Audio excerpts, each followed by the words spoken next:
This is the Bonika International shear, and what makes this special is this is the very first shear, although the design of the handle have changed, but it's the very first shear that we came out with in Bonika Shears at the Bronner Brothers show in 1997. And what makes this shear so special is the little tip we put on. We call it the Bonika Tip, and I'm going to see if we can see it here in the video. I'm going to turn it back and forth in the light. But you see how that sparkles in the light? The purpose of that is little micro serrations that's put on with diamonds, and that little micro serrations allows you to cut very cleanly down to the last tip. You might be able to hear it like snipping a little bit. Gives you a nice crisp cut so that if you're trying to chase that little last hair, you have a precision that's not available without that tip. Now that tip is put on here in our Bonika Shears facility, and it's done with a micro serration diamond file. And I'm going to show you how we do that so that if you are a sharpener or if you have a sharpener that needs to sharpen these shears for you, you can show them how to maintain them so you can keep your Bonika tip on your shears. Now, the way we put this on, and there's various methods that people use for serration, but this works for me. Let me take one out of the plastic so you can see how we do this. Always check the adjustment, make sure they're adjusted correctly, and these are. See, they move, but not all the way down. And then I open up the shears. It is the blade that goes with the finger rest.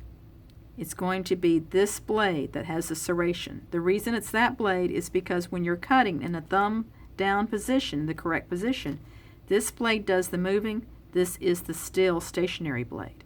So you want the serration here, so this blade will come down and snip the hair.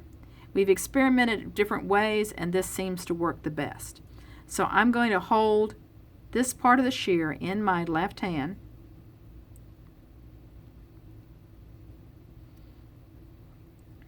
with my finger underneath the blade. You see that?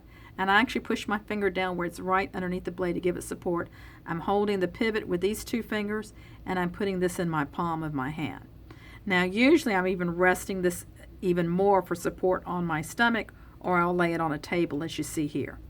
Now here's my serration file. You notice the width of it. I don't want it that full width. I want it about half. So I'm going to look and get about half.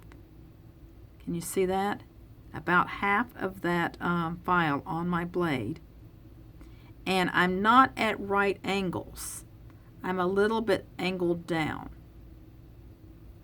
So I come in straight at right angles to see where I want to be, and I slightly tilt it. And I'm going to start at the back part of my file. And I'm putting enough pressure that I'm cutting into the metal, but I don't want to push that hard. I want it where it cuts into the metal, but I don't slide. So I'm going to pull it 1, 2, 3. I don't know if you could hear that sound. And you see the little micro serrations in there. I'm hoping you can see that in the light. I'm not sure if you can, but if you can't, just trust me that they're there. Now, if I find it's not even or I need to do more, I can go back with the file, although this one's fine, but I can go back with the file. I just want to make sure I come in lightly with the file till I find that I'm in those same grooves, and then I'll work it some more. Now, I've actually pulled up a little tiny burr on the inside, and if I were just to close the shears, I would nick this blade over here, and I don't want to do that. So what I can do is I can take a paper towel, and I don't cut the whole blade. I'm just worrying about the tips. Did you hear that little crunch? I'll snip it twice, and that tip is put in there perfectly. And just to test it, let's get some hair. And you see how it's nice, crisp cutting the hair. I can get those last little pieces of hair, and you see how they're popping off there. And that's the Bonika International with a special tip that's put on with a diamond serration file in order to get the shears to cut very nicely and cleanly down to the last tip. We call it the Bonika International because this the type of steel that we use, the type of the shape of the blade, and that serration on the tip makes it very good for cutting over curly hair and all types of hair that you might encounter in an international type situation.